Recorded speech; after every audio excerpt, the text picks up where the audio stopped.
স্বামীকে সারপ্রাইজ দিতে গিয়ে নিজেই সারপ্রাইজড হয়ে যায় অনু। তার স্বামী একটি মেয়ের সাথে বিবস্ত্র অবস্থায় শুয়ে আছে। হঠাৎ দরজা খোলার আওয়াজে দুজনে ফিরে তাকায় ও চমকে যায়। তাড়াতাড়ি করে এলোমেলোভাবে কাপড় নিয়ে মেয়েটি ওয়াশরুমে চলে যায়। অনুর স্বামী সাফিন কোনো রকম কাপড় পরে অনুকে প্রশ্ন করে। সাফিন: ও ও অনু, তুমি আজকে? তোমার তো পরশু আসার কথা ছিল। অনুর বুক ফেটে কান্না আসছে, তারপরেও নিজের কান্নাকে সংযত রেখে সে বলল, অনু, কেন আজকে এসে তোমাদের এই অবস্থায় দেখে কি খুব বেশি সমস্যা করে দিলাম? সাফিন: দেখো অনু, আই ক্যান এক্সপ্লাইন। এরই মাঝে ওয়াশরুম থেকে মেয়েটি বেরিয়ে আসে। অনু আর নিজেকে ঠিক রাখতে পারলো না, অঝরে কান্না করতে লাগলো আর আচমকা গিয়ে মেয়েটির গালে চড় দিতে লাগলো আর চিল্লিয়ে চিল্লিয়ে বলতে লাগলো, অনু, এই মেয়ে তুমি কে? এখানে এভাবে কি করছিলে? আর কতদিন ধরে চলছে এইসব? তোমাদের লজ্জা করে না এইসব করতে? এইবার সাফিনের দিকে ফিরে, আপনার শরীরে এতই তেজ যে 3 দিন বাপের বাড়ি যাওয়াতে আর থাকতে পারছিলেন না, যে শরীরের তেজ মেটাতে পতিতা ঘরে তুললেন। এইবার মেয়েটি ফুঁসে উঠে বেশ ঝাঁঝালো কণ্ঠে বলল, মেয়ে সাফিন, তুমি চুপ করে বসে আছো কেন? তোমার স্ত্রী সেই কখন থেকে আমাকে যা তা বলে যাচ্ছে। তুমি কি তাকে কিছু বলনি আমাদের সম্পর্কের কথা আর তোমাদের ডিভোর্সের ব্যাপারে? কথাটি শুনে অনুর মাথায় আকাশ ভেঙে পড়ল। সাফিন: ইরা শোনা, আসলে আমি সময় পাইনি ওকে বলার। আমি ঠিক করেছিলাম ও বাবার বাড়ি থেকে ফিরলে ওর সাথে ডিভোর্সের ব্যাপারে কথা বলবো। এর আগেই অনু: ডিভোর্স? কিসের ডিভোর্স? সাফিন, কি বলছে এই রাস্তার মেয়েটা? একটা রক্ষিতার কথায় তুমি আমায় ঠাস আর কিছু বলতে পারলো না অনু। তার আগেই সাফিন এলোপাথারি মারতে লাগলো। সাফিন: তোর সাহস তো কম না, তুই আমার সামনে আমার ইরাকে বাইরের মেয়ে বলছিস, রক্ষিতা বলছিস। আজকের পর আমি আর তোর মুখ দেখতে চাই না, আমার চোখের সামনে থেকে চলে যাবি সারা জীবনের জন্য, আর কিছুদিনের মধ্যে ডিভোর্স লেটার পেয়ে যাবি। বলে আর সাফিন ঘরে থাকলো না, বাইরে বের হয়ে গেল। এবার ইরা অনুর সামনে গেল। ইরা, দেখলে তো কার স্থান কোথায়? তারপর ইরাও বের হয়ে গেল ঘর থেকে। দরজার পাশে বসে কান্না করছে অনু। ওঠার শক্তিটুকু নেই শরীরে। এর আগে কখনো গায়ে হাত তোলেনি সাফিন, কখনো জোর গলায় কথা পর্যন্ত বলেনি। আর আজ সব শেষ হয়ে গেল। কি কমতি ছিল তার মধ্যে? কিছুদিন ধরেই অনু সাফিনের ব্যবহার লক্ষ্য করছিল। আগে অনু দুষ্টুমি করলে সাফিন খুশি হতো, আর এখন বিরক্ত হয়। প্রত্যেকটা কাজে নানান ধরনের কথা শোনায়, যার তার সাথে তুলনা করে আর খারাপ ব্যবহার করে। কিন্তু কিছুক্ষণ পর আবার মাপ চেয়ে নিত, বলতো কাজের চাপে মাথা গরম থাকায় এরকম ব্যবহার করে। তাই অনু সাফিনের ব্যবহারগুলো মেনে নিয়েছিল। সাফিন আর অনুর বিয়ে ছিল প্রেমের বিয়ে। 2 বছর সম্পর্কের পর সাফিন আর অনু পালিয়ে বিয়ে করে। সাফিন বেকার থাকায় অনুর পরিবারের লোক তাকে মেনে নেয়নি, তাই তো 22 বছরের ভালোবাসাকে পায়ে ঠেলে সাফিনের হাত ধরে পালিয়ে গিয়েছিল। ভেবেছে কিছুদিন পর সবাই মেনে নেবে, আর মেনে নিয়েছিল তাদের বিয়ের 1 বছর পর। সাফিনের পরিবার বলতে ওর মা, বড় ভাই, ভাবি ছিল। কিন্তু চাকরি হবার পর সাফিন আলাদা হয়ে যায়। অনুর শাশুড়ি অনুকে পছন্দ করতেন না। উঠতে বসতে নানা ধরনের কথা শোনাতো, ভালো ব্যবহার করতেন না। কিন্তু তবুও কখনোই তার মুখের উপরে কোনো কথা বলেনি। তার সব কথা মানতে চেষ্টা করতো অনু। যথেষ্ট সম্মান করতো অনু তার শাশুড়িকে। সাফিনের ভাবির সাথে ভালো সম্পর্ক ছিল অনুর। সম্পর্কে যা হলে অনু আর রিধির সম্পর্ক ছিল 2 বোনের মতো। অনুর ভাবির নাম রিধি। অনু বাবা মায়ের একমাত্র সন্তান, আর রিধি অনুকে নিজের ছোট বোনের মতো স্নেহ করত। আর সাফিনের বড় ভাই শাওন তাকে ছোট বোনের মতো আদর করত। বিয়ের 1 বছর পর অনুর পরিবার মেয়েকে মেনে নেয়। অনুকে তাই প্রায়ই যাওয়া আসা করত, কিন্তু থাকতে পারতো না সাফিনের কারণে। তার কথা মতো অনুর বুকে মাথা রেখে না ঘুমালে তার ঘুম হয় না। তাই অনু সারাদিন তার বাবার বাসায় থাকলে ও রাতে সাফিন ঠিকই তাকে নিয়ে যেত। কিন্তু অনুর মায়ের শরীর খারাপ থাকার কারণে কিছুদিনের জন্য থাকতে গিয়েছিল, আর 2 দিন পর আসার কথা ছিল। কিন্তু হঠাৎ মাথা ঘুরে পড়ে যায়। তারপর ডাক্তার দেখানো হলে ডাক্তার কিছু টেস্ট দেয়। রিপোর্ট পাওয়ার পর জানতে পারে অনু প্রেগনেন্ট। তার জন্যই অনু সাফিনকে সারপ্রাইজ দিতে 2 দিন আগেই বাসায় এসেছিল। কিন্তু তারপর যা হলো তার জন্য সে মোটেও প্রস্তুত ছিল না। অনুর শরীরে আঘাতের থেকে মনের আঘাতটা বেশি ছিল। সে সাফিনের এমন পরিবর্তন মেনে নিতে পারছে না। বহু কষ্টে উঠে দাঁড়ালো অনু। তারপর বারান্দার দোলনায় বসে পড়ল। তার প্রেগনেন্সির খবর আর দেওয়া হলো না সাফিনকে। সাফিনের সাথে কথা বলতে হবে, তারপর সে যাবে সাফিনের জীবন থেকে সারা জীবনের জন্য। কিন্তু তার কিছু প্রশ্নের উত্তর দিতে হবে সাফিনকে। এসব ভাবতে ভাবতে কখন যে ঘুমিয়ে পড়ল অনু জানে না। অন্যদিকে সাফিন ভাবছে কি করে পারলো অনুর গায়ে হাত তুলতে। দোষ তো তারই ছিল, গায়ে হাত না তুলে বোঝানো উচিত ছিল। যে সে থাকতে চায় না তার সাথে, হয়তো ভালোবাসাটা নেই আগের মতো। আচমকা সাফিন তার হাতে আঘাত করতে লাগলো। এই হাত দিয়ে সে তার অনুকে মেরেছে, কেন জানি তার বুকে চিনচিনে ব্যথা করছে। কিন্তু সে তো অনুকে ভালোবাসে না, তাহলে কেন এমন হচ্ছে? মায়ায় পড়ে? হয়তো অনেকগুলো দিন একসাথে থাকার কারণে হয়তো মায়া হয়েছে, তাই তার কষ্ট হচ্ছে। মেয়েটার তো কোনো দোষ নেই, ও তো তার সর্বোচ্চ দিয়ে সংসারটাকে আগলে রেখেছে। সাফিনের ভালো লাগা খারাপ লাগায় নজর দিয়েছে। অসুস্থ হলে সেবা করা, সকালে অফিসে যাওয়ার আগে সব কিছু গোছগাছ করা, রাতে নিজে না খেয়ে ডিনারের জন্য অপেক্ষা করা, সর্বোচ্চ চেষ্টা করেছেন মেয়েটা। কিন্তু সময়ের সাথে সাথে কিভাবে যেন ভালোবাসাটা হারিয়ে গেছে মন থেকে। বা হয়তো ইরা ঝাঁঝালো রূপ দেখে, তার স্টাইল দেখে, কথাবার্তার আচরণ সব কিছুতে সাফিন মুগ্ধ হয়, যা আগে অনুর জন্য হতো। অনু মেয়েটা বড্ড সেকেলে, সবসময় শাড়ি পরে থাকে। বিবিএ কমপ্লিট করার পরেও চাকরি না করে সংসার সামলানোর জন্য ঘরে থাকে, রান্না করে। সব কাজের জন্য সাফিনের উপর নির্ভর করে থাকে। নিজস্ব কোনো স্বাধীনতা নেই মেয়েটার মাঝে। বেশি সাজগোজ পছন্দ না তার। হালকা কাজল আর কপালে টিপ, কাচের চুড়ি আর হালকা লিপস্টিক, এই তার সাজ। সব সময় সাধারণ থাকতে পছন্দ করে সে। অফিসের কোনো পার্টিতে গেলেও সে বড্ড সাধারণ সাজে যেত। তার বন্ধুদের সাথে ভালোভাবে কথা বলতে চাইতো না, মিশতে চাইতো না, যা মাঝে মাঝে সাবিনকে বিব্রত করে দিত। তাই তো সে তাকে পার্টিতে নিত না। অন্যদিকে ইরা মেয়েটা যেন কোনো মডেলের থেকে কম নয়, অফিসে সব সময় টিপটপ করে চলে। সবার সাথে হাসি মুখে কথা বলে, যে কোনো পার্টিতে সে থাকে মধ্যমণি, তার রূপের চর্চা সবার মুখে মুখে। আর সেই মেয়েটা সাফিনকে প্রপোজ করে, তাই তো সে অনুকে বাদ দিয়ে তার দিকে ঝুঁকেছে। আর সব থেকে বড় যা সাফিনকে মুগ্ধ করেছে তা হলো স্বাধীনতা। মেয়েটা স্বাধীনভাবে চলাচল করতে পছন্দ করে, কারো উপর নির্ভর না। ফিজিক্যাল রিলেশনে যেতে চায়নি। সাফিন ডিভোর্সের আগে কিন্তু ইরাকে জবরদস্তি করায় সে আর না করতে পারেনি। এমনিতেই সে ইরার রূপে মুগ্ধ, তারপর কোনো ঘুরে যেন তাদের মধ্যে সম্পর্কটা হয়ে যায়। কিন্তু প্রত্যেকবার শারীরিক সম্পর্কের পর সাফিন বিষণ্ণতায় ভুগত। তার মনে হতো সে অনুকে ধোঁকা দিচ্ছে। কই, অনুর সাথে মিলনের পর তো কখনোই এমন বিষণ্ণতায় ভুগত না, যেন মনটা আরও ফুরফুরে হয়ে যেত। তাই তারপর থেকেই সাফিন অনুর সাথে কারণে অকারণে খারাপ ব্যবহার শুরু করে। কিন্তু কেন জানি আবার গিল্টি ফিল হতো যে মেয়েটার কোনো দোষ নেই, তাই সে ক্ষমা চেয়ে নিত নানান বাহানায়। তার ঠিক 1 মাস পর আজ অনু সব জেনে যায়। আর একটা বিষয় সে লক্ষ্য করেছে, অনুকে ছাড়া তার ঘুম হয় না। হয়তো অনেক দিনের অভ্যেস, তাও পরিবর্তন হয়ে যাবে ইরাকে পেয়ে। ইরাকে সে কথা দিয়েছে খুব তাড়াতাড়ি অনুকে তাদের সম্পর্কের কথা বলে ডিভোর্স দিয়ে দেবে, আর তাকে বিয়ে করবে। তাই তো এতদূর এগোনো। সে সঠিক সময়ের অপেক্ষায় ছিল, কিন্তু অনুর মায়াভরা মুখ দেখে সে আর কিছু বলতে পারতো না। অনু খুব ফর্সা না হলে উজ্জ্বল শ্যামলা চোখ দুটো টানা টানা, সরু নাক আর পাতলা ঠোঁট দুটো গোলাপের পাপড়ির ন্যায় লাল। অসম্ভব মায়া তার চেহারায়। হয়তো যে কেউ তার মায়ায় পড়ে যাবে, যেমন ভার্সিটির প্রথম দিনে সাফিন তার মায়ায় পড়েছিল। অনু প্রচণ্ড চঞ্চল মেয়ে আর প্রচুর দুষ্টু, এই জিনিসটাই টানত সাফিনকে তার মায়াবতীর দিকে। কিন্তু ইদানিং কেন জানি মায়াবতীর দুষ্টুমিগুলোও তার বিরক্তের কারণ হতো। এসব কথা ভাবতে ভাবতে সাফিন বাড়িতে পৌঁছালো। বাড়িতে ঢুকে দেখলো মেন দরজা খোলা। সে তাড়াতাড়ি রুমে ঢুকলো। রুমটা ফাঁকা দেখে হঠাৎ তার বুকে ধুক করে উঠল। কি যেন নেই রুমটাতে। তাহলে কি সত্যি মায়াবতী চলে গেছে তাকে ছেড়ে? হঠাৎ সে বুঝতে পারলো সে কি ভাবছে। সে তো অনুকে ভালোবাসে না, অনুর কথা ভাববে না সে আর। এখন থেকে শুধু ইরার কথাই ভাববে। কিন্তু তার কেন জানি মনে হচ্ছে অনু এই ঘরে আছে, অনুর উপস্থিতি সে বুঝতে পারে। তাই সে প্রত্যেকটা ঘর আর ওয়াশরুম চেক করলো, কিন্তু অনুকে পেল না। তাই হতাশ হলো। হঠাৎ ব্যালকনির কথা মনে পড়ল। সে দ্রুত হঠাৎ ব্যালকনিতে গিয়ে দেখে অনু দোলনায় শুয়ে আছে। তার শরীরের বিভিন্ন জায়গায় মারের দাগ, কিছু কিছু জায়গা কেটে গেছে, রক্ত পড়ছে। চোখের জল শুকিয়ে দাগ পড়ে গেছে মুখে। অনুর অবস্থা দেখে সাফিনের চোখ থেকে আপনা আপনি 2 ফোঁটা জল গড়িয়ে পড়ল।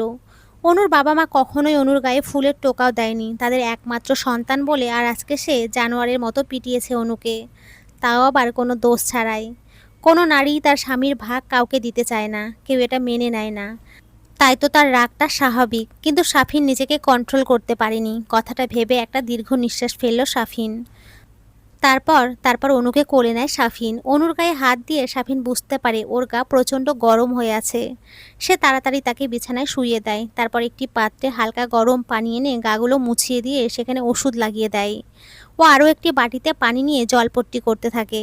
বেশ কিছুক্ষণ জলপট্টি দেওয়ার পর অনু মিটমিট করে চোখ খুলে তাকায়। আর অনুর তাকানো দেখে সাফিন খাবার নিয়ে আসে অনুকে খাওয়ানোর জন্য। সাফিন অনুকে ডাকতে থাকে, সাফিন। অনু, এই অনু, খাবারটা খেয়ে নাও, তারপর মেডিসিন নিতে হবে তোরে বাবা। অনু, ওঠো সোনা। অনু, না না, অনু সোনা খাবে না, তুই পচা, তুই ভালো না। আব্বু আমারে সাফির নাই মারছে। তোর সাথে কথা নাই আরি। আমি আমার বাবুকে বলে দেব তার বাবা পচা। সাফিন জানে অনু জ্বরের ঘোরে নানান ধরনের কথা বলে, কিন্তু পরের দিন সকালে কিছু মনে থাকে না। কথাটা ভেবেই সাফিন মুচকি হাসলো। এমনিতে আরও বেশি পাগলামি করে, কিন্তু আজকে হয়তো শরীর খারাপ থাকায় আস্তে আস্তে কথা বলছে। সাফিন, ওকে এই দেখ, আমি কান ধরে ক্ষমা চাচ্ছি, আর কখনো তোমাকে মারবো না। এবার খাবারটা খেয়ে নাও। খাবার খেয়ে মেডিসিন নিতে হবে, নইলে তো জ্বর কমবে না। অনু, আমরা তোকে কখনো ক্ষমা করব না। না না না, তুই পচা, এমন পচা বাবুর পাপা আমাদের লাগবে না। হঠাৎ অনু কান্না করতে লাগলো। অনুর কান্না দেখে সাফিন ব্যস্ত হয়ে পড়ল। অনুর কান্নায় যেন সাফিনের বুক ফেটে যাচ্ছে। সাফিন, কি হয়েছে, কান্না করছো কেন? আমি সরি বললাম তো। প্লিজ কান্না করে না, তুমি আমাকে যা খুশি শাস্তি দাও, কিন্তু কান্না করো না, তোমার কান্না সহ্য করতে পারি না।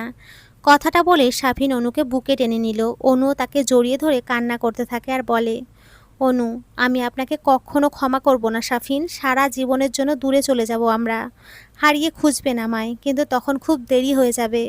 তারপর সাফিনকে ধাক্কা দিয়ে দূরে সরিয়ে দেয়।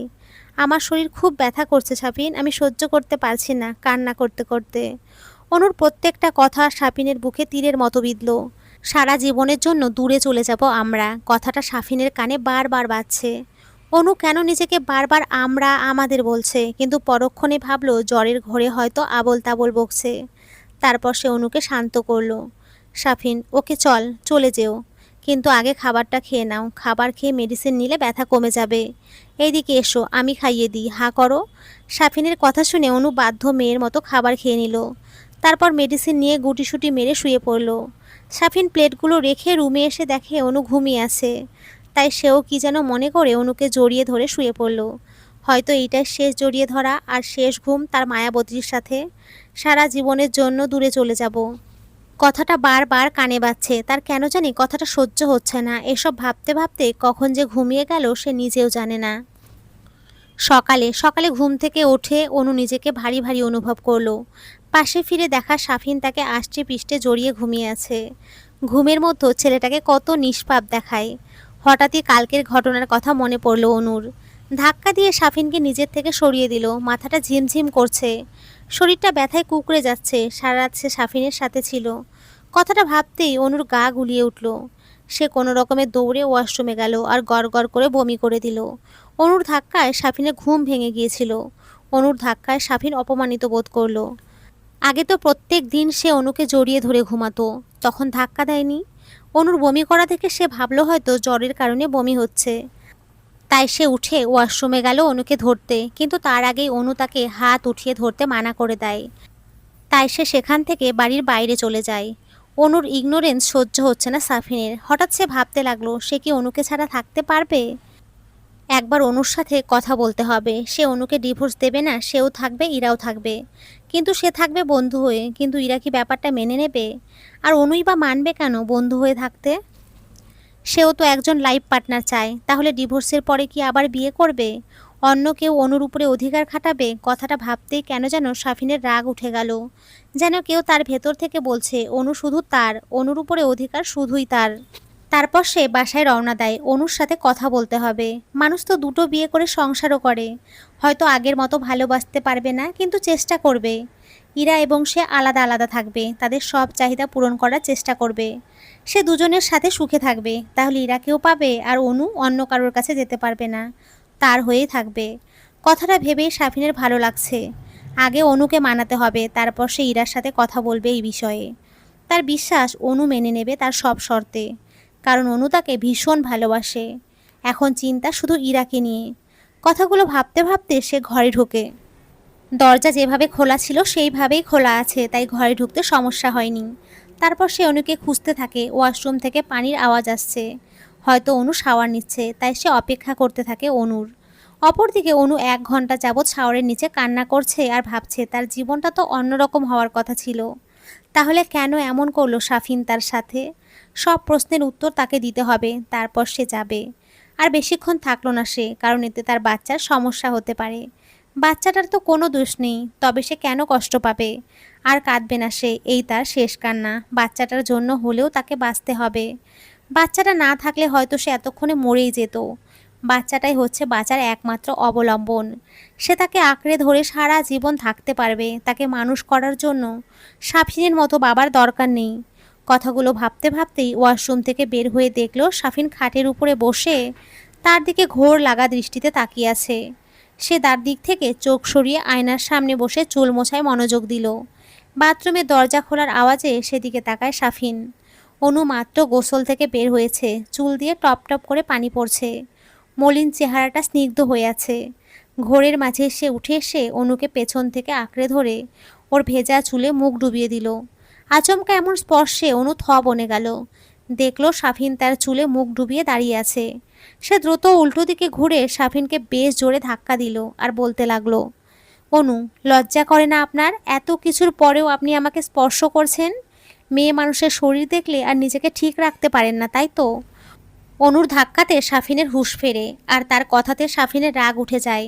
তারপরেও নিজেকে যথেষ্ট সংযত রেখে সে অনুকে বলে, সাফিন দেখো অনু, কালকের জন্য আমি তোমার কাছে ক্ষমা চাচ্ছি। ভুলটা আমারই ছিল, ইরার কথা তোমাকে আগেই বলা উচিত ছিল। আর আমার মনে হয় আমি এখন আর তোমাকে ভালোবাসি না, আমি ইরাকে ভালোবাসি। তাই জোর করে সম্পর্ক রাখার কোনো মানেই হয় না। আমি তোমাকে ভালোবাসি না। কথাটা শুনে অনু কান্নায় ভেঙে পড়ল আর সাফিনকে প্রশ্ন করলো, অনু, কি দোষ ছিল আমার যার কারণে আপনি আমার সাথে এমন করলেন? কি কমতি রেখেছিলাম আমি? সব সময় আপনার চাওয়া পাওয়াকে প্রাধান্য দিয়েছি। আপনার ভালো লাগা খারাপ লাগা নজর রেখেছি। আপনার সব কাজে আপনাকে একজন ভালো বন্ধুর মতো সাপোর্ট করেছি। তাহলে কেন আপনি এমন করলেন? কেন সাফিন, কেন আমাকে এত বড় শাস্তি দিলেন? আপনার এক কথায় আপনাকে বিশ্বাস করে নিজের বাবা মায়ের ভালোবাসাকে পায়ে ঠেলে আপনার হাত ধরে আপনার সাথে চলে এসেছি, বিশ্বাসের এই মর্যাদা দিলেন? ভাববেন না কালকে আপনার ওইসব কথা শুনেও আপনার সাথে সংসার করব বলে পড়ে আছি। শুধুমাত্র প্রশ্নের উত্তরগুলোর জন্য এখানে থাকা। একবার প্রশ্নগুলোর উত্তর দিয়ে দিন, আর কখনোই আপনার সামনে আসবো না। চিরদিনের জন্য চলে যাব আপনার জীবন থেকে। শেষ কথাটা শুনে সাফিন মাথা উঁচু করে অনুর দিকে তাকালো। সাফিন, আমার পুরো কথাটা তো একবার শোনো। অনু, না, আগে আমার প্রশ্নের উত্তর দিতে হবে। এবার সাফিন রেগে যায়। অনু কখনোই তার কথা আগে পুরোটা শুনতে চায় না। কথার মাঝে কথা তোকে বলতেই হবে। আগে পুরো কথাটা তো শুনবে, তা না আগে তার প্রশ্নের জবাব দাও। তাই সাফিন রাগের মাথায় দাঁতে দাঁত চেপে বলে দেয়, সাফিন, কি আছে তোমার? না চেহারা, না কোনো যোগ্যতা। শুধু পারো কতগুলো অখাদ্য রান্না করতে। সারাদিন শাড়ি পরে ঘুরে বেড়াও, কোনো বড় পার্টিতে নিয়ে গেলে বুড়ো সেজে বসে থাকো। আমার বন্ধুদের সাথে ভালোভাবে কথা পর্যন্ত বলো না। কতটা বিব্রত হতে হয় আমাকে তোমার জন্য জানো? যখন আমার বন্ধুরা বলে তোর বউটা বড্ড সেকেলে। You don't even know how much I feel embarrassed because of you. আমার বিষয়ে খেয়াল রাখা কথা বলছো তো? তোমার আর সারাদিন বাসায় কাজই বাকি থাকে, তাই তো? আমার ভালো লাগা খারাপ লাগার বিষয়ে নজর রাখো, সারাদিন বাসায় থাকো আর আমার অন্ন ধ্বংস করো। প্রতিদিন রাত্রে বাসায় আসলে মশা মাছির মতো ভন ভন করতে থাকো। আজকে এটা হয়েছে সেটা হয়েছে হ্যান ত্যান। ফ্রাইডে হলে ঘুরতে যাব, রিস্কায় চড়বো, যত লো ক্লাস মেন্টালিটির আধিক্যতা। দূরে কোথাও ঘুরতে যেতে চাও না, সামান্য রোমান্স করতে গেলেই পালায় পালায় করো। You don't even satisfied me into bed. তোমার বেড পারফরমেন্সও অত ভালো না। আর ইরাকে দেখো যেন সাক্ষাৎ একজন মডেল, যেমন রূপ তেমনি গুণ। একজন স্বাধীন নারী, এমন মেয়ে আমি সবসময় চাইতাম আমার লাইফ পার্টনার হিসেবে। ইভেন তার বেড পারফরমেন্স তোমার থেকে হাজার গুণ ভালো। সাপোর্ট করে ঠিক এসব কারণে আমি তোমার কাছ থেকে মুক্তি চাই। শুনতে পেরেছো? তুমি এখন আমার চোখের সামনে থেকে দূর হও। তোমার ওই মুখ কখনো আমাকে দেখাবে না, ডিসকাস্টিং। বলে সাফিন কাপড় নিয়ে ওয়াশরুমে ঢুকে যায়। তার মাথা ঠান্ডা করতে হবে, কি বলতে চেয়েছিল আর কি হয়ে গেল, উফ। অন্যদিকে অনু স্তব্ধ হয়ে দাঁড়িয়ে আছে। কি বলে গেল সাফিন তাকে? ছি, সে বসে বসে অন্ন ধ্বংস করছে। সে শাড়ি পরে তাই সেকেলে সে সাফিনকে বিছানায় সুখ দিতে পারেনি। নিজের উপর ঘৃণা হচ্ছে এই লোকটাকে। সে এতদিন ভালোবেসেছিল, একসাথে থেকেছে আর এত বিশ্বাস করেছে, আর সে কিনা তাকে এসব কথা বলে গেল। অনুর ভালোবাসাগুলো তার কাছে আদিক্ষেতা মনে হয়। তার চোখ দিয়ে আপনা আপনি পানি পড়ছে। চোখের পানি বাদ মানছে না। সে তার প্রশ্নের উত্তর পেয়ে গেছে, আর এক মুহূর্ত থাকবে না সেখানে। কোনো কিছু না নিয়ে ঘর থেকে বের হয়ে গেল অনু। রাস্তায় এলোমেলোভাবে হাঁটছে সে, বারবার সাফিনের কথাগুলো মাথায় ঘুরপাক খাচ্ছে। শেষ পর্যন্ত খাবারের খোঁটা তাকে শুনতে হলো। এত ভালোবাসার এই ফল পেল সে। তার ভালোবাসায় তো কোনো খাত ছিল না। এখন সে কোথায় যাবে? বাবা মায়ের কাছে যাবার মুখ নেই তার। তাদের কথা অমান্য করেই তো সে সাফিনের সাথে গিয়েছিল। এখন কোন মুখে সে বাবা মায়ের কাছে আশ্রয় চাইবে? এসব কিছু ভাবতে ভাবতে সে পাশের একটা পার্কে গিয়ে বসে। সকাল থেকে কিছুই খাওয়া হয়নি, তার উপরে শরীরে অসম্ভব ব্যথা ও জ্বর। কিছুক্ষণ বসে থাকার পর হঠাৎ সে শুনতে পেল কেউ তার নাম ধরে রাখছে। পেছন ফিরে সে দেখতে পেল সাদাত ভাই। প্রায় 30 মিনিট শাওয়ারের পর সাফিনের মাথা ঠান্ডা হলো। সাথে সাথে তার মাথায় এলো রাগের মাথায় সে অনুকে কী সব বলেছে। প্রায় সাথে সাথে সে কোনো রকম টাওয়াল পেঁচিয়ে ওয়াশরুম থেকে বের হলো। বের হয়ে দেখলো অনু ঘরে নেই। বিছানার উপর থেকে ফোনটা নিয়ে তাড়াতাড়ি অনুর নাম্বারে ডায়াল করলো, কিন্তু ফোনটা ড্রেসিং টেবিলের সামনে বাজছে, তাই ভাবলো সে হয়তো ঘরেই আছে। তাই সে জোরে জোরে অনুর নাম ধরে রাখতে লাগলো, কিন্তু কোনো সাড়া পাওয়া গেল না। এইবার সে মাথায় হাত দিয়ে বসে পড়ল। সে উপলব্ধি করতে পারছে সে অনেক ভুল করেছে, যার কোনো ক্ষমা হয় না। সে কি করে মুখ দেখাবে অনুর সামনে? কোন মুখে যাবে তার সাথে কথা বলতে বা ক্ষমা চাইতে? সে কি তার শর্ত মেনে নেবে? থাকবে তার বন্ধু হয়ে? মনে হয় শেষ আশাটাও সে নিজের হাতে হত্যা করেছে। অনু বাচ্চামো স্বভাবের হলেও আত্মসম্মানটা খুব বেশি। একবার সাফিন অনুকে আইসক্রিম খাওয়ানো নিয়ে কথা শোনায়। তারপর থেকে সে আর শত অনুরোধের পরেও আর ক্ষমা চাওয়ার পরেও আর আইসক্রিম খায়নি। যেখানে আইসক্রিম সবচেয়ে তার পছন্দের প্রিয় খাবার, সে সব কিছুকে না করতে পারলেও আইসক্রিমকে না করতে পারতো না।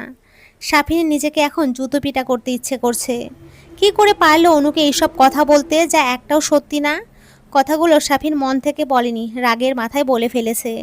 না, যে করেই হোক তার অনুর কাছে মাপ চাইতে হবে। মাপ চাইলে তো কেউ ছোট হয়ে যায় না। অনু হয়তো তাকে মাপ করে দেবে, কারণ ও তো জানে সাফিন রাগের মাথায় কি বলে তা নিজেও জানে না। পরে ঠিকই সে তার ভুল বুঝতে পারে। সাফিনের রাগটা বরাবরের মতোই বেশি, যা মাঝে মাঝে সাফিনকে বিপদে ফেলে দেয়। একবার রাগ উঠলে সে আর নিজের মতো থাকে না, যা নয় তাই বলে ফেলে।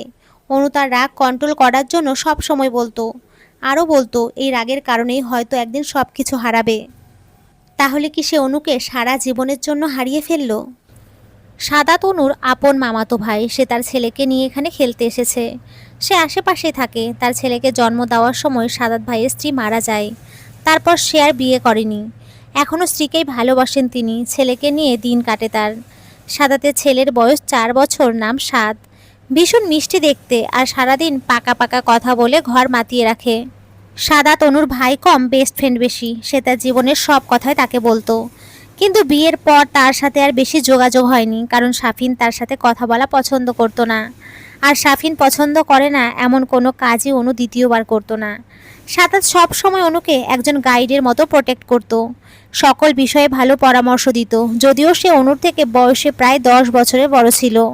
সাদাতকে দেখে অনু আর নিজেকে ঠিক রাখতে পারল না। হঠাৎ করে জড়িয়ে ধরে কান্না শুরু করলো। এমন আচরণে সাদাত হকচকিয়ে গেল। তারপর সে আস্তে আস্তে তাকে শান্ত করলো। সাদাত, হয়েছে অনু, আর কাঁদে না। বাচ্চাটা কি হয়েছে তোর? আমাকে বল, কান্না থামা, কথা বল আমার সাথে। সাফিনের সাথে কিছু হয়েছে? তারপরে অনু কান্না করতে থাকলো। সাদাত, চুপ, একদম চুপ, কান্না থামা, কান্না থামা বলছি। তারপর অনু আস্তে আস্তে শান্ত হলো। এবার বল কি হয়েছে, কেন কান্না করছিস? সাফিনের সাথে রিলেশনের সব কথাই সে জানতো। এমনকি বিয়ের পরেও কয়েকদিন ভালো সম্পর্ক ছিল তাদের। কিন্তু আস্তে আস্তে অনু নিজেকে গুটিয়ে নেয়। এবার অনু শুরু থেকে একে একে সব ঘটনা সাদাতকে বলে দেয়। সব কথা শুনে সাদাত খুব রেগে যায়। সে খুব ভরসা করে অনুকে সাফিনের হাতে তুলে দিয়েছিল। সাফিনও অনুকে ভালো রাখার আশ্বাস দেয় সাদাতকে। তাহলে এই কি তার ভালো রাখার নমুনা? প্রেগনেন্ট অবস্থায় একটা মেয়েকে ছেড়ে দেওয়া? সে অগ্রসর হয় সাফিনের কাছে যাওয়ার জন্য, কিন্তু অনু বাধা দেয়। সে চায় তার ভালোবাসার মানুষটি ভালো থাকুক, আর তা যদি হয় তাকে ছেড়ে, তাহলে সে নাইবা থাকলো তার জীবনে। বেঁচে থাকার অবলম্বন তো আছে তার, আর কি চাই? তারপর সাদাত তাকে জোর করে তাদের বাসায় নিয়ে যায়, আর কিছু খাইয়ে বিশ্রাম নিতে বলে। সে অনুদের বাসায় অগ্রসর হয়। তারপর অনু বাবা মায়ের কাছে সব খুলে বলে। তারা মেয়ের এমন অবস্থার কথা শুনে কান্নায় ভেঙে পড়ে। সাদাত তাদের সামলায় এবং নিজেদের অনুর জন্য শক্ত হতে বলল, কারণ অনুর এখন আপনজনদের খুব প্রয়োজন। তাকে তার লড়াইয়ের জন্য প্রস্তুত করতে হলে তাদের সাপোর্টের দরকার হবে। আর অনু খাবার খেয়ে মেডিসিন নিয়ে ঘুমিয়ে পড়ে। সারাদিন ক্লান্ত থাকায় বিছানার সাথে গায়ে এলিয়ে দিতেই দু চোখে রাজ্যের ঘুম নেমে আসে। তার ঘুম ভাঙে সন্ধ্যায় মাথার কারো ঠান্ডা হাতের স্পর্শে। স্পর্শটি তার খুব চেনা, এটি তার মায়ের হাতের স্পর্শ। আচ্ছা, মমতা স্পর্শগুলো কি এমনই হয়? অন্ধকার ঘরে বসে আছে সাফিন। ঘরটা কেমন যেন নিস্তব্ধ হয়ে আছে, কেমন যেন ফাঁকা ফাঁকা, ঠিক যেমন সাফিনের মনটার মতো। কিন্তু এটাই তো হওয়ার কথা ছিল না, সে তো এটাই চাইছিল। অনু যেন চলে যায়, তাহলেই তো সে আর ইরা ভালো থাকবে। অন্য সাধারণ দিনগুলো হলে সাফিন এতক্ষণে অফিস থেকে ফিরত। অনু হাসি মুখে দরজা খুলতো, ঘামে জর্জরিত শরীরে সাফিনকে অনু জড়িয়ে ধরতো, যা ইদানিং সাফিনকে বিরক্ত করে তুলতো। তারপর হাত থেকে ব্যাগ নিয়ে ব্যস্ত হয়ে যেত, কাবার থেকে কাপড় নিয়ে সাফিনকে ঠেলে ওয়াশরুমে ঢোকাতো, আর তার কাপড় চোপড় মানিব্যাগ ঘড়ি সঠিক জায়গায় রেখে দিত। সাফিন শাওয়ার থেকে বের হলে টাওয়াল দিয়ে মাথা মুছে দিত। তারপর তার সারাদিনের কাজকর্মগুলো হাসি মুখে সাফিনের সাথে শেয়ার করত। কিন্তু সাফিন আগে বিরক্ত না হলেও ইরার সাথে সম্পর্ক হওয়ার পর কেন জানি এগুলো বিরক্ত লাগতো। মাঝে মাঝে অনুকে ধমক দিয়ে চুপ করাতো, তারপর দুজনে ডিনার করে শুয়ে পড়তো। আর যেদিন ইরার সাথে বাইরে থেকে ডিনার করে আসতো সেদিন অনু না খেয়ে শুয়ে থাকতো। তাই অনুকে খাওয়ানোর জন্য সামান্য হলেও সাফিন খাবার খেত। সাফিনের খুব ইচ্ছে করছে অনুর সাথে দেখা করতে, তার সাথে একটু কথা বলতে, কিন্তু না, সে বলবে না। তাই সে ইরার নাম্বারে ডায়াল করলো, কিন্তু ফোন অপর পাশ থেকে ব্যস্ত দেখাচ্ছে। ঘন্টা দুয়েক আগে ইরার সাথে কথা হয়েছে ওর। তার বেশিরভাগ কথাই ছিল হানিমুনে কোথায় যাবে, এঙ্গেজমেন্ট ড্রিঙ্ক কেমন হবে, তাদের ওয়েডিং কেমন হবে, বিয়ের পর কোথায় কোথায় ঘুরতে যাবে, এসব নিয়ে। আর আসল বিষয় ছিল কিভাবে অনুকে ডিভোর্স দিয়ে দিতে হবে। সে নাকি তার পরিচিতি ভালো ডিভোর্স লয়ারের সাথে কথা বলে রেখেছে, কালকে সকালে যাবে তারা লয়ারের সাথে সরাসরি কথা বলতে। কিন্তু সত্যিই সে চায় অনুকে ডিভোর্স দিতে? তার মাথায় নানান জিনিস ঘুরপাক খাচ্ছে। না, সে আর ভাবতে চায় না। সে আবার ইরার নাম্বারে ডায়াল করে, কিন্তু এবারও ব্যস্ত দেখায়। তাই সে চুপচাপ ব্যালকানিতে গিয়ে সিগারেট ধরায়। অনু থাকা অবস্থায় সাফিনকে কখনো সিগারেট খেতে দিত না। অনু সিগারেটের গন্ধ সহ্য করতে পারত না, তাই সাফিন প্রায় সিগারেটের স্বাদ ভুলে গিয়েছিল। কিন্তু আজকে সারাদিনে সে এক প্যাকেট সিগারেট শেষ করেছে। এসব ভাবনার মাঝেই ইরা ফোন ব্যাক করে। রাত 10:30। অনুকে নিয়ে তার বাবা মা বাড়ি ফিরেছে। আরও আগে আসার কথা ছিল, কিন্তু সাদাত ডিনার না করিয়ে ছাড়লো না তাদের। তারা বেশ কিছুক্ষণ ঘরে আড্ডাও দিল। অনুর ছোটবেলা নিয়ে, তাকে কিভাবে সব সময় সাদাত শায়েস্তা করতো তা নিয়ে বেশ হাসাহাসি করলো। এসবের মধ্যেও অনু প্রায় চুপই ছিল। মাঝে মাঝে দু একটা কথা বলেছে, আর বেশিরভাগ সময় চুপ থেকে মুচকি হেসেছে। অনু ছোটবেলা থেকে ভীষণ দুষ্টু ছিল, সারাদিন দুষ্টুমি করে বেড়াতো, আর সাদাত সব সময় তাকে দুষ্টুমির জন্য শাস্তি দিত। শাস্তি পেয়ে অনু মাঝে মাঝে কান্না করত, তারপর আবার সবাই মিলে তাকে হাসাতো। এই সবই ছিল অনুকে সাফিনের দেওয়া কষ্ট থেকে কিছু সময়ের জন্য দূরে রাখার চেষ্টা মাত্র। বাসায় এসে অনু নিজের ঘরে ফ্রেশ হলো। বিকেলে ঘুমানোর কারণে এখন আর ঘুম আসছে না তার। সারা সন্ধ্যায় কান্না আটকে রাখতে পারলেও এখন আর কান্না বাদ মানছে না। সে বালিশে মুখ গুজে চিৎকার করে কান্না করতে লাগলো। এরই মাঝে হঠাৎ দরজায় কেউ কড়া নাড়ল। সে তাড়াতাড়ি কান্না বন্ধ করে দরজা খুলে দেখলো তার মা দাঁড়িয়ে আছে। অনু, মা তুমি এত রাতে, কোনো প্রয়োজন ছিল কি? অনুর মা বুঝতে পারলো অনু এতক্ষণ কান্না করছিল। চোখ মুখ লাল হয়ে আছে, চোখগুলো ফুলে গেছে তার। মেয়ের জীবনটা কেন এমন হলো ভেবেই সে একটা দীর্ঘ নিঃশ্বাস ফেলল। সে জানতো অনু একা থাকলে কান্না করবে, তাই তো সে সিদ্ধান্ত নিয়েছে যতদিন পর্যন্ত নিজেকে শক্ত না করতে পারে ততদিন পর্যন্ত সে অনুর সাথে থাকবে, তাকে সাপোর্ট করবে। কারণ এই সময়ে মায়ের মানসিক চাপের কারণে বাচ্চাদের সমস্যা হয়ে থাকে, যা মোটেও ভালো না। সে জানে বাচ্চাটা অনুর বেঁচে থাকার একমাত্র চাবিকাঠি। সাদাতের কথা অনুযায়ী সাফিন তাকে ডিভোর্স দেবে বলেছে। তাই একটা ডিভোর্সি মেয়ের একটা বাচ্চা দুনিয়াতে আনতে হলে অনুকে শক্ত হয়ে দাঁড়াতে হবে। তার জন্য তার প্রচুর সাপোর্টের দরকার আর মোটিভেশন দরকার, যা অনুর বাবা মাও সাদাত দেবে। অনুকে বোঝাতে হবে ভালো থাকার জন্য কোনো সাফিনের মতো কোনো পুরুষ মানুষের প্রয়োজন নেই। অনুর মা রাবেয়া, কেন, কোনো দরকার ছাড়া কি আমি আমার মেয়ের কাছে আসতে পারি না বুঝি? আমি এমনিতেই এসেছি তোর সাথে থাকবো বলে, কতদিন হয় তোর সাথে থাকি না। অনু বুঝতে পারলো তার মা হয়তো বুঝতে পেরেছে সে এখন কান্না করছে, তাই তার সাথে থাকতে এসেছে, যাতে সে কান্না করতে না পারে। এরই মাঝে অনুর বাবা হাতে করে গরম দুধ নিয়ে প্রবেশ করে। অনু, আরে বাবা তুমি, তোমার হাতে দুধ কেন? অনুর বাবা আলম, তোমার জন্য মামুনি, এখন তোমার সাথে অন্য আরেকজন আছে, তাকে তো সুস্থ হয়ে ঘরে আসতে হবে নাকি? তার জন্য তো বেশি বেশি করে পুষ্টিকর খাবার খেতে হবে। আমি কিন্তু না শুনবো না, তাড়াতাড়ি করো, দুধটুকু ফিনিশ করো।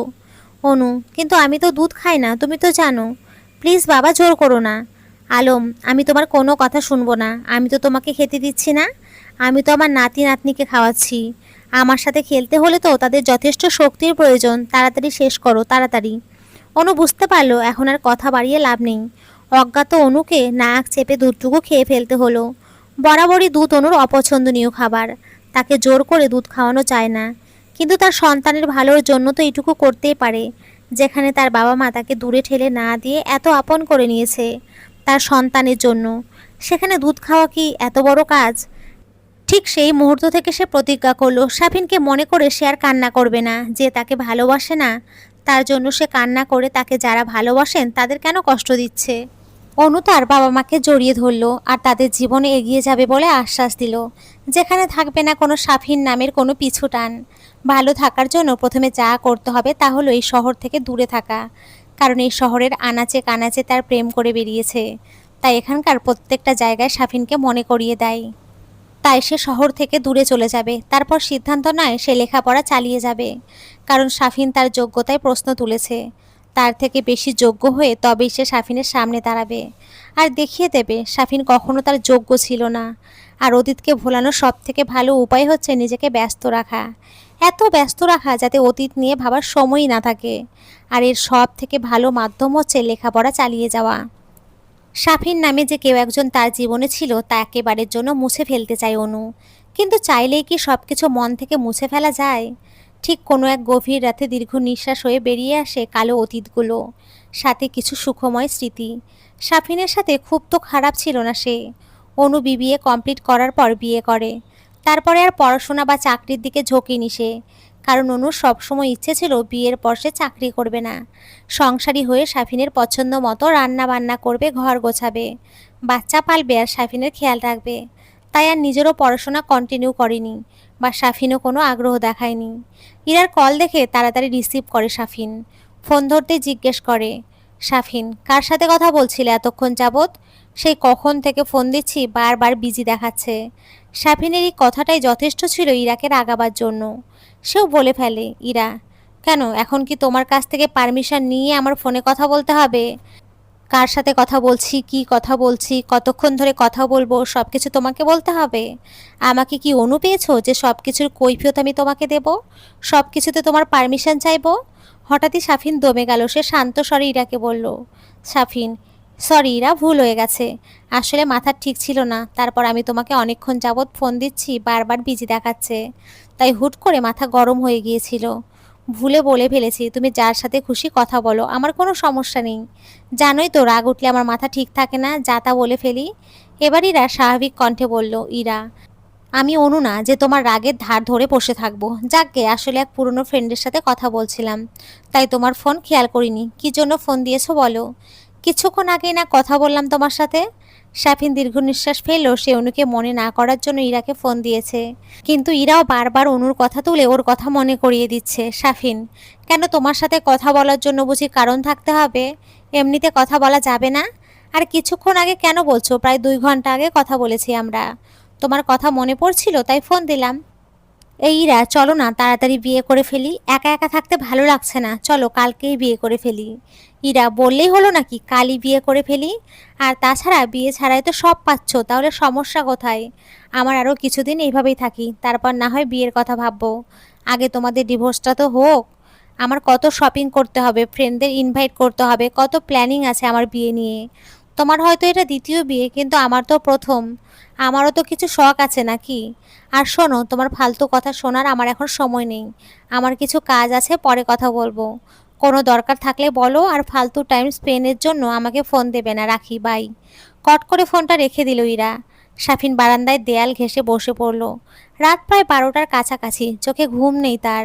ঘুম যেন তার অবাধ্য হয়ে গেছে। তার চোখ থেকে অন্য কারো বুকে চুপটি করে বসে আছে, আর ঘুমানোর জন্য সেই ব্যক্তিটাকে দরকার। রাতটা নির্ঘুম সিগারেটের ধোঁয়ার সাথে কাটিয়ে দিল সে। সকালে বরাবরের মতোই খুব সকালে ঘুম ভাঙল অনুর। অনুর সকালে ওঠার অভ্যাস আছে, তাই সে তাড়াতাড়ি করে অজু করে নামাজে বসে পড়ল আর আল্লাহর কাছে তার সন্তানের সুস্থতা কামনা করল। কাল রাতে ভালো ঘুম হয়েছে, তাই মনটা সকাল থেকে হালকা লাগছে, যেন খুব বড় একটা পাথর নেমে গেছে বুক থেকে। কাল অনেক রাত পর্যন্ত সে ভেবে নিয়েছে আগামীতে কি করতে হবে, তাই সে তার বাবা মায়ের ঘুম থেকে জাগার অপেক্ষা করতে লাগলো। কিছুক্ষণ ছাদে হাঁটাহাঁটির পর পেছনে কিচেনে গিয়ে সকালের নাস্তা বানাতে আরম্ভ করলো। এটা তার প্রতিদিনের অভ্যাস, ঘুম থেকে উঠে নামাজ পড়া, তারপর ছাদে কিছুক্ষণ হাঁটা, তারপর নাস্তা তৈরি করা। মাঝে মাঝে ছুটির দিনে সাফিনও তার সাথে যোগ দিত। ভাবতেই চোখ থেকে 2 ফোঁটা জল গড়িয়ে পড়ল, যা সাথে সাথে মুছে ফেলল অনু। সকলেই ডাইনিং টেবিলে বসতেই হঠাৎ কলিং বেল বেজে উঠল। অনু দরজা খুলে দেখল সাদাত ভাই আর স্বাদ এসেছে। তাদের দেখে অনু একটা মিষ্টি হাসি দিল। সাদা পিমনি বলে লাফ দিয়ে অনুর কোলে ওঠার চেষ্টা করলো, কিন্তু তার আগেই সাদাত তাকে থামিয়ে দিল। সাদ বাবা এমন করে না, তোমার পিমনি তো অসুস্থ। তোমার পিমনির পেটে একটা বাবু আছে, ছোট্ট বাবু। তুমি লাফ দিলে তো বাবুটা কষ্ট পাবে। তুমি কি চাও ছোট্ট প্রিন্সেস কষ্ট পায়? সাদ মাথাটা 2 পাশে হেলে না বোঝালো, আর উপরের দিকে হাত বাড়িয়ে দিয়ে মানে সে কোলে উঠতে চায়। অনু হাত বাড়িয়ে সাদকে কোলে নিল আর ডাইনিংয়ে বসিয়ে দিল, সাথে সাদকে নিজের হাতে খাবার খাইয়ে দিল। অল্প সময়ের মধ্যেই অনু আর সাদের মতো ভালো বন্ডিং হয়ে গেল। মাঝে মাঝে ছেলেটাকে দেখলে খুব মায়া হয় অনুর। মা কী জিনিস তা হয়তো কখনোই বুঝবে না সে। বাবা তো বাবাই হয়, মা তো সে হতে পারে না, সে যতই ভালোবাসুক। মায়ের ভালোবাসাটাই আলাদা। যেমন মায়ের ভালোবাসা বাবা দিতে পারে না, ঠিক বাবার ভালোবাসাও মা দিতে পারে না। কথাটা ভাবতেই অনুর বুকটা ছ্যাঁত করে উঠল। তার সন্তানও তো বাবার আদরের থেকে বঞ্চিত থাকবে। খাবার পরে অনু সবার উদ্দেশ্য বলল, অনু, আমার তোমাদের সাথে কিছু কথা আছে। সারা রাত নির্ঘুম কাটিয়ে ভোরের দিকে চোখ লেগে গেছিল সাফিনের। হঠাৎ কলিং বেলের আওয়াজে ঘুম ভাঙল তার, মাথাটা ভার হয়ে আছে। কোনো রকমে উঠে দাঁড়িয়ে সে অনুকে ডাকতে লাগলো দরজা খোলার জন্য। তারপর হঠাৎ এই আস্তে আস্তে গত 2 দিনের কথা মনে পড়ল তার। তারপর সে নিজে অগ্রসর হলো দরজা খুলতে। দরজা খুলেই দেখে ইরা বেশ পরিপাটি হয়ে বিরক্তিকর মুখ করে দাঁড়িয়ে আছে। ইরা, প্রায় 20 মিনিট যাবৎ বেল বাজাচ্ছে, কি করছিলে তুমি? শব্দ শুনতে পাওনি? দাঁড়িয়ে থাকতে থাকতে পা ব্যথা করছে, দেখি সরো সামনে থেকে, আমাকে ভেতরে যেতে দাও। ইরা ঘরে গিয়ে দেখলো রুমের প্রায় নাজেহাল অবস্থা। সারা ঘরে কাপড় চোপড় ছড়িয়ে ছিটিয়ে আছে, সিগারেটের খোসা ঘরের মেঝেতে পড়ে আছে। ইরা তাড়াতাড়ি রুম থেকে বেরিয়ে এসে বলল, ইরা, ছি, তোমার রুমের এই অবস্থা কেন? তুমি এত নোংরা।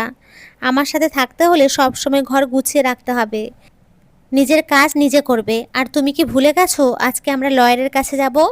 10টায় অ্যাপয়েন্টমেন্ট, অলরেডি 9:30 বাজে। তাড়াতাড়ি ফ্রেশ হয়ে আসো, যাও। সাফিন বিনা বাক্য কাপড় নিয়ে ওয়াশরুমে চলে গেল। একদম শাওয়ার নিয়ে বের হবে, সারা শরীর থেকে সিগারেটের বাজে গন্ধ আসছে। এইভাবে বেরোনো যায় না। সাফিনকে শাওয়ার থেকে বেরিয়ে আসতে দেখে ইরা সামনের দিকে আগায় আর সাফিনের ঠোঁটে ঠোঁট মিলিয়ে দেয়। অন্য সময় হলে সে নিজেও তাল মেলাতো, কিন্তু এখন কেন যেন এগুলো বিষের মতো লাগে। তাই সে ইরাকে সরিয়ে দেয়। তারপর তারা রওনা দেয় লয়ারের কাছে যাবার উদ্দেশ্য।